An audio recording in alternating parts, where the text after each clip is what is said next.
Welcome to Rev Reads. I am Shawn Willson, and we're doing something a little bit different today that I hope will happen on an ongoing regular basis, maybe once a month or so in the future here on Rev Reads. And that is, it's a joint book review today.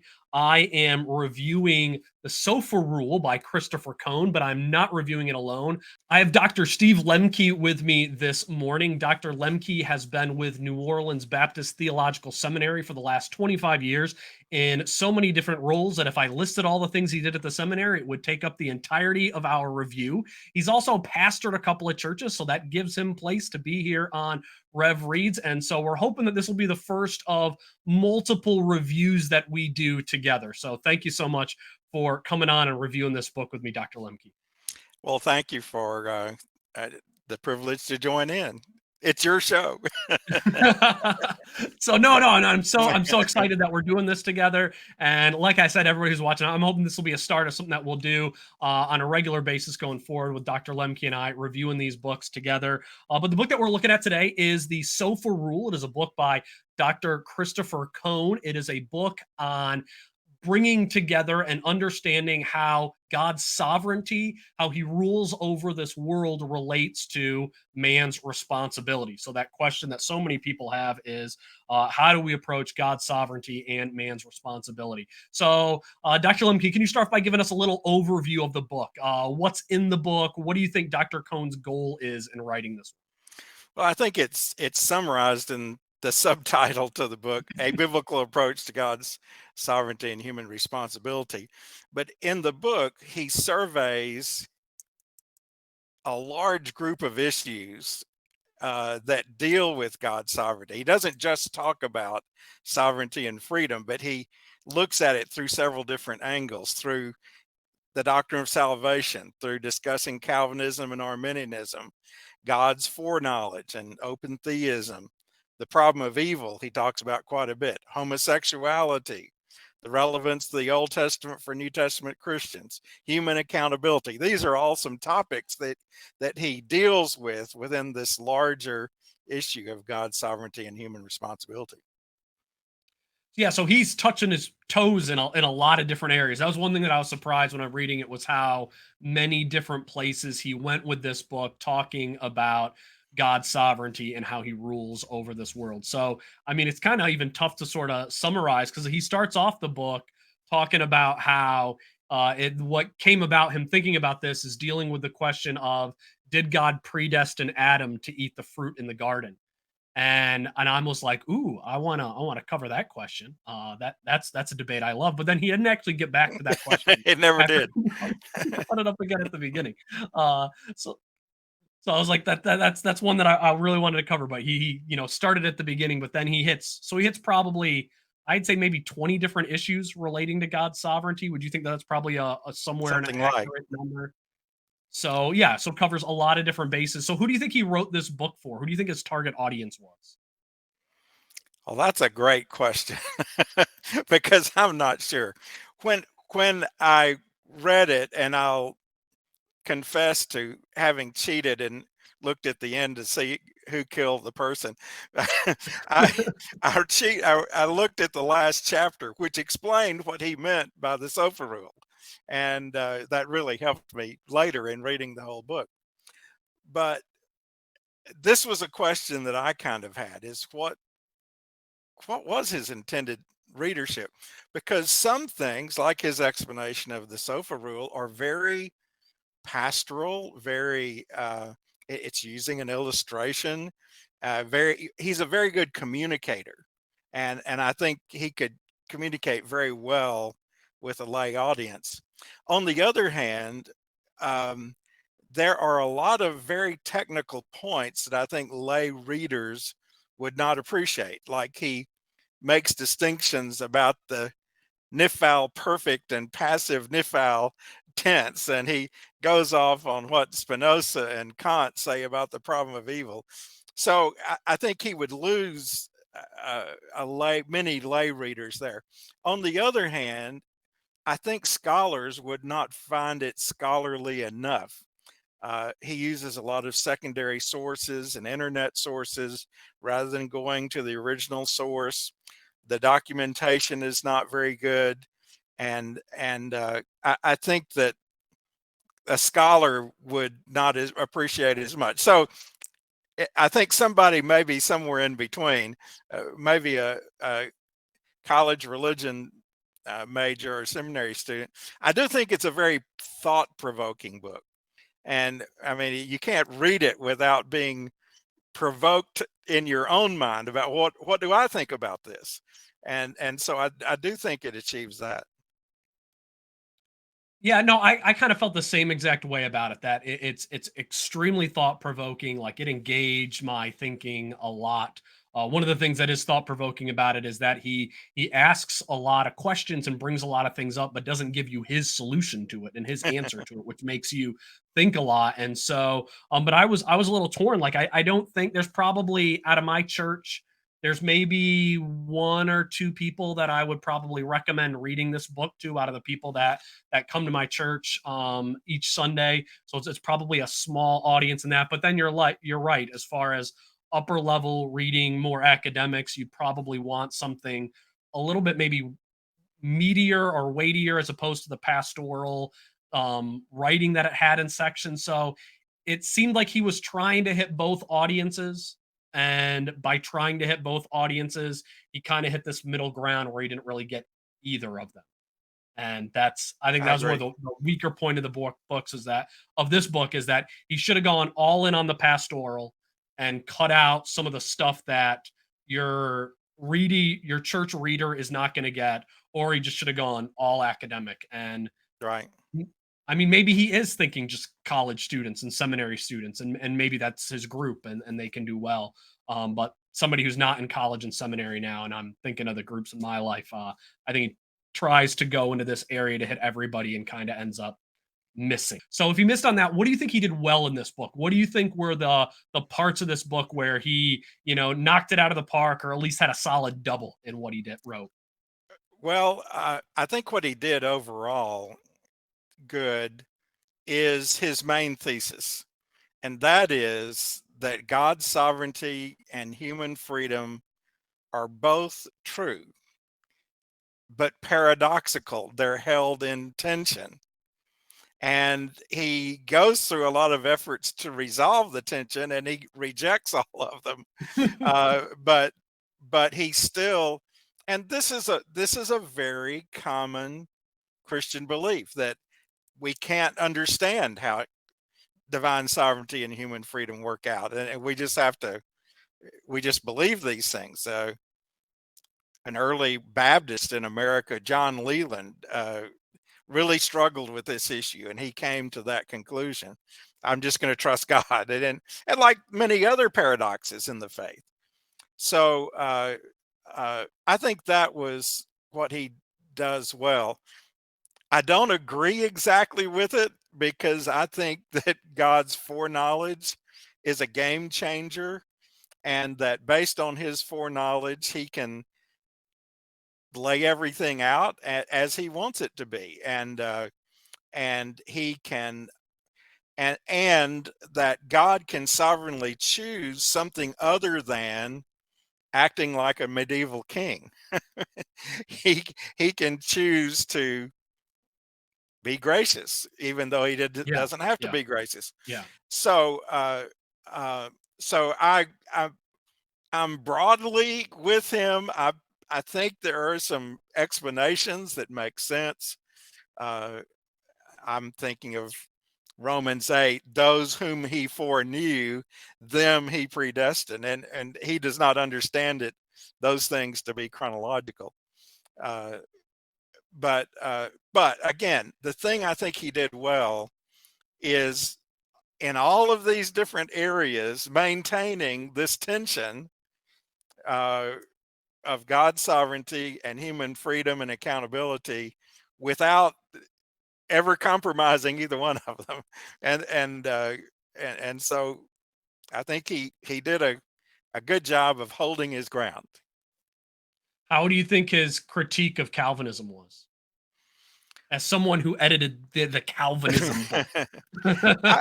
I agree with his critique overall. Uh, I think one of the things that was my favorite thing in the whole book was his chapter on the extent of the atonement and doing a very thorough exegesis of 1 John 2:2.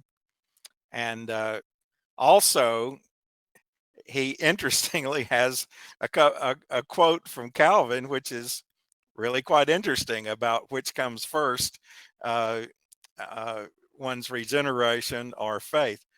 But uh, I think he has I mean, I'm pretty much with him on his critique of Calvinism. There may be a few things I would have tweaked, but overall, I thought he did okay. Yeah, I mean, my favorite parts of the book was at one point he brings what the gospel is into it when he's talking about Calvinism and Arminianism and how the gospel is faith in Christ and a present possession of eternal life. And I love the way he put the gospel in there. I thought it was a really good presentation of it. As you said, his final view on sovereignty and free will and how it works, I thought was good. I agree with it that God has the right to do what he wants when he wants is basically his main thing when it comes to God's sovereignty. God gets to set the rules and God gets to do what he chooses to do when he wants to. And so that when it And I comes to agree with how, that.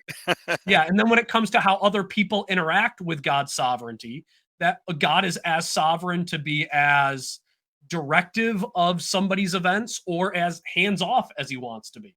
And so I think the problem where Calvinism goes into is it forces God into a puppet master role where his sovereignty always has to be directing everything.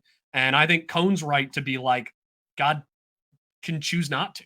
Like Yeah. God can just say, I'm going to let you go the way that you're going to go, and I'm not going to direct that because he's king and he doesn't need to. But since he is king, he's going to judge it all in the end, and he's going to bless or reward or judge based on how he wants. And so I thought that was all great. Like so his final view was great. I also liked the format of the book, as in he began with those several chapters on a biblical foundation and then he went to the philosophical after that.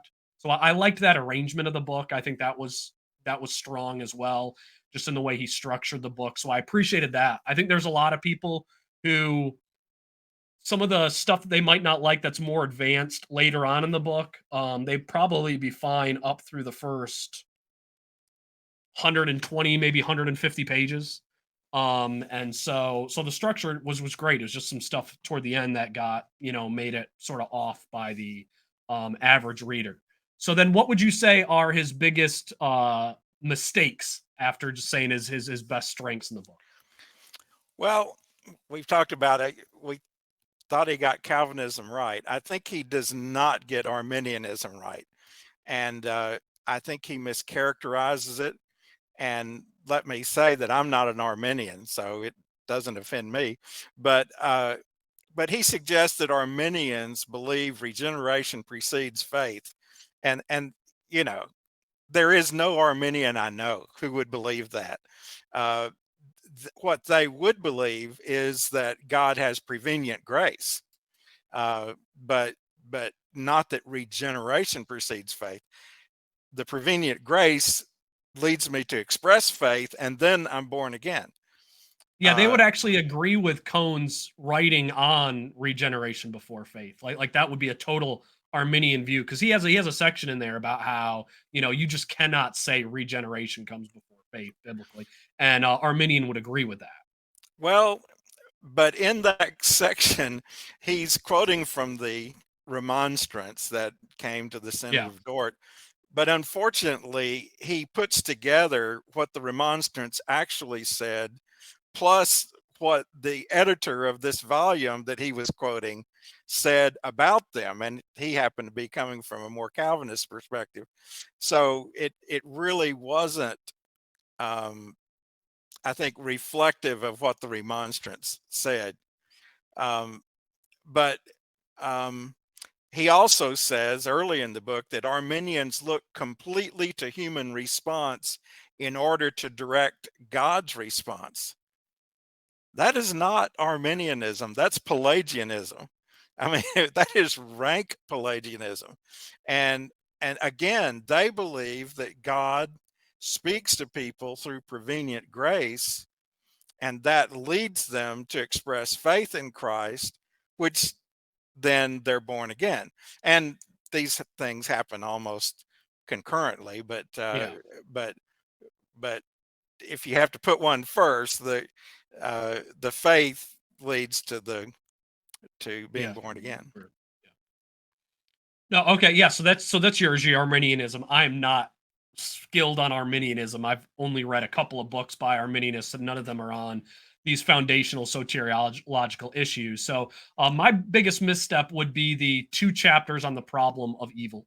So, he has a long chapter where he goes through various views that other scholars have, and these aren't biblical scholars, these are just various views of people, including biblical scholars, that I've had on the problem of evil, and then also a chapter called Aesthetics and the Problem of Evil. So that's about 50 pages in the book. That's 235 pages. And my issue is that those, I just don't think they help advance his argument and the point of the book nearly enough. And I think he would be much better served talking about other figures in church history and how they've dealt with this issue specifically. So Luther, Erasmus, Jonathan Edwards, C.S. Lewis, people that you were talking about before we did this interview and we discussed this a little bit, this issue that we have with those 2 chapters. But I think taking those out and putting more how Christians dealt with that. And I guess the biggest thing I felt like with those 2 chapters is that he says in the subtitle, this is a biblical approach to God's sovereignty. And I felt like when I was reading those, that I was no longer in the biblical approach to God's sovereignty, that I was just reading about how other people have dealt with uh, God's sovereignty and human responsibility, and not the Bible's view on it. So that to me was the biggest misstep, was just including those 50 pages at all, because I think better stuff could have been put in their place. The book was a good length. I don't like longer books. I think it was a good amount that it was, but I just wish he could have replaced those 50 pages with Yeah, I something agree. more. Those were kind of a wilderness wandering there in the middle of the book. And I would even say, and too, this also goes to who is he's writing for, which I wish I would have known. Because, like, to me, if you're writing for a lay person, you might not include any of those people at all, and you maybe use those pages to talk about some more maybe practical impacts on what your view of God's sovereignty and free will might relate to your life and how you live and how you view God. And you could have easily couldn't you have wouldn't a chapter on prayer, be really good in a book like this, Exactly. because I think Exactly. prayer has huge impacts. Why do we talk to God if God directs everything, including our prayers? What does it even matter that we talk to God? Why That's a do we great tell point. people about Jesus? So yeah, but and so like if he was going to theological group, I might, Luther and Erasmus have got to be there. If you're talking to upper level seminary students, academia, that's got to be in there. But if you're talking to church people, I think you got to talk about prayer and evangelism. And so Right. I think, yeah, his audience just needs to get cleaned up. And I think if we would have had that more nailed down, which I think based on both of our view on this book, I don't think that was nailed down all that well. It probably could have made that section better. Okay, so one thing I always like to say in my reviews is my favorite line, favorite little section of a book. What was your favorite part of the Sofa Rule? Well, I hinted at this earlier, but he has a chapter dealing with, for whom did Jesus die? Um, and he does an extended analysis of First John 2:2 in chapter 16. He talks about the background to it, the structural keys, the grammatical and syntactical keys, the lexical keys, biblical and theological background. Does a 360 assessment of First John 2:2, and and it's really a good, thorough Yeah, biblical analysis. And a lot of other places he just uses proof text, but in this one he really makes a very careful discussion of it, and so that was my favorite section. My favorite line or two was his finding that Calvin, in his commentary on 1 John 5:1, says regeneration is an effect of faith and ought to be placed later. Now, I didn't know that. That was a new thing for me, and so that's kind of the zinger. Now he also Calvin also, I mean, 1 John 5:1 seems to say that regeneration comes first. So uh, he he's he really is kind of making Cohn's point that it can go both ways, that it be understood both ways. But that was a statement that Calvin made. Sometimes in his commentaries and his sermons, he kind of backs away from what he says in the Yeah, I Institutes, agree. Yeah. and this is kind of one of those step backs that's very interesting. Yeah, no, you can get two different Calvins depending on whether you're reading his commentary and his sermons, or you're reading his institute and his theological work. So it's interesting to look at Calvin that way. But my favorite part of the book was the chapter called the Tulip Burger. So this is the Tulip Burger was something that come up both by Jay Adams, who brought up the Nouthetic counseling movement, Right. and Jay Adams talked about how all of Calvinism goes together like a burger. And in the middle of that burger, according to Adams, was limited atonement. And so Adams builds this argument that because this needs to be true, and this needs to be true, and this needs to be true, then this needs to be true, then that means even if the Bible doesn't say it, limited atonement is true.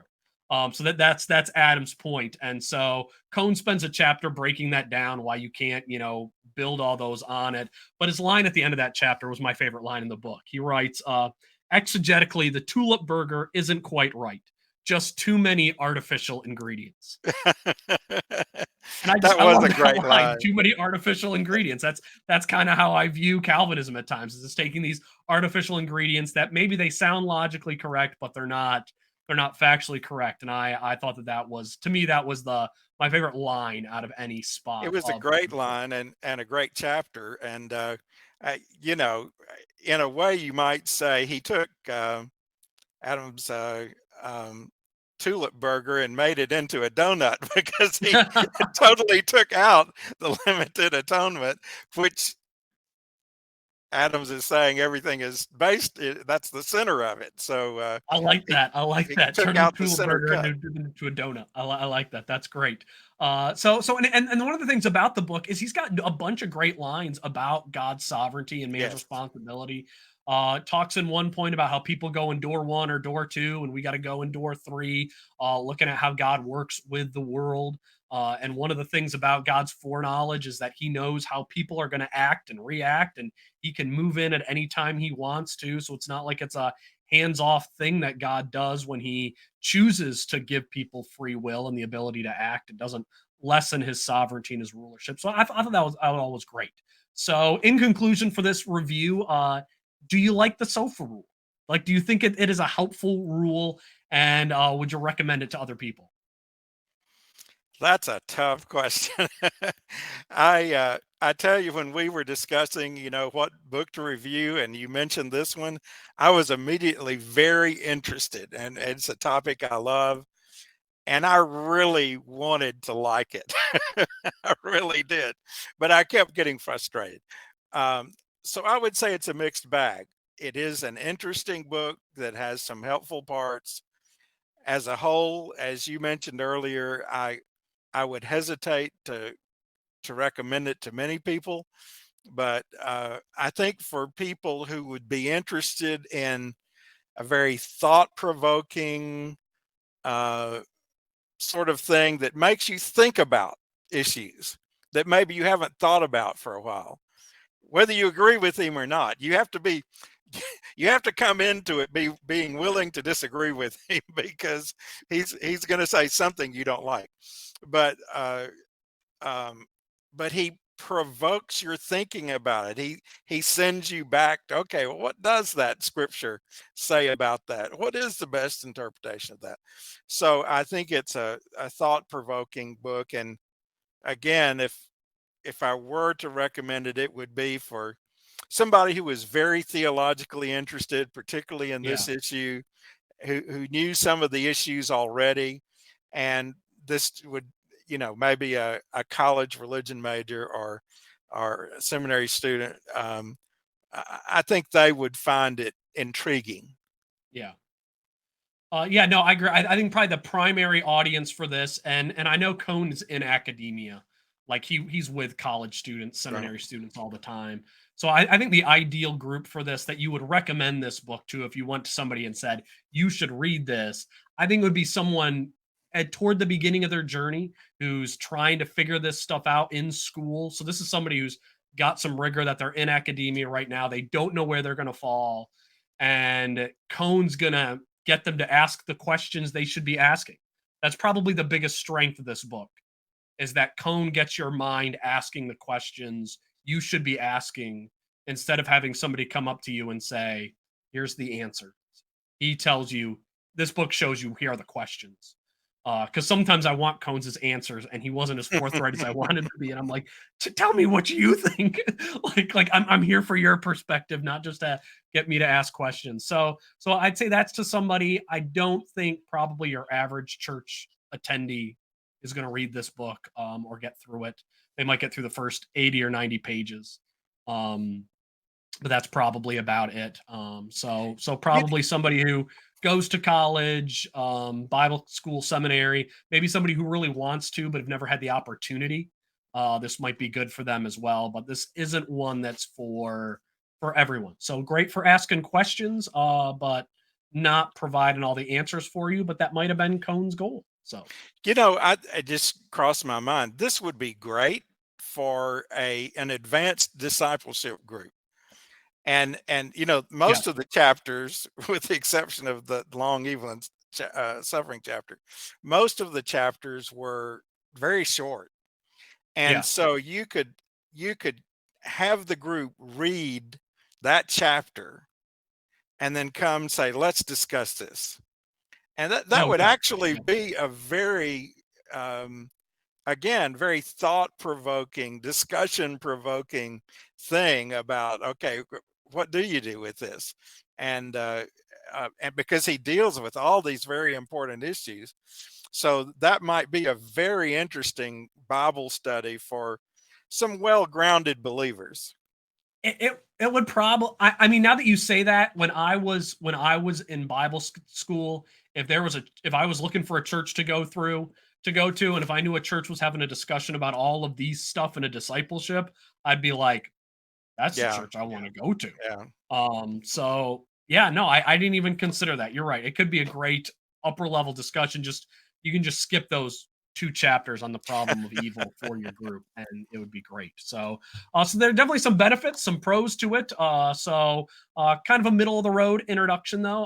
As far excuse me, middle of the road recommendation, but overall, good questions to bring up, Christopher Cohn. So thank you for doing the SOFA rule. And thank you, Dr. Lemke, for being on here. I hope that we'll be able to do it again. And if there's a book that you would like us to review together, that you would like us to discuss, put it in the comments and maybe we can look at it and read it in the future. So we hope to be doing this again with a future review here on Rev Reads. And if you're new to the channel, please subscribe in order to stay up to date with the most current reviews. And we'll be looking back to being with you with another future book review soon.